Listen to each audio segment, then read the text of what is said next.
Breaking the norm. Special cases in positioning adverbs of degree. Hello, English language learners. Today, we're taking a closer look at an interesting area of English grammar: adverbs of degree. You've already learned that adverbs of degree modify verbs, adjectives, or other adverbs. They answer the question of how much, how often, or how much of. And you know they typically come before the word they modify. But what happens when things are not quite so straightforward? Let's dive into the exceptions and special cases when positioning adverbs of degree. Two-part verbs, also known as phrasal verbs, can be tricky. Usually, the adverb of degree should come before the verb. But what happens when the verb consists of two parts, like pick up, turn off, or look after?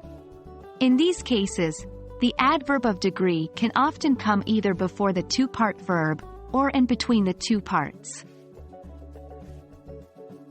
For example, I completely forgot about the meeting. Correct. I forgot completely about the meeting. Also correct. This is an example of flexibility in English, and both positions are generally accepted. When using to and enough, the positioning rules shift a bit. For to, it's positioned before the adjective or the adverb it's modifying. Example: the tea is too hot. Before the adjective, hot. For enough, it's placed after the adjective or the adverb it's modifying. Example: are you warm enough? After the adjective, warm. These cases deviate from the general rule of placing adverbs of degree before the words they modify, but are correct and commonly used in English. At times, for emphasis or style, an adverb of degree can be placed at the beginning or the end of a sentence. This is not the norm, but it can be used for dramatic effect. Examples: completely, I forgot about the meeting.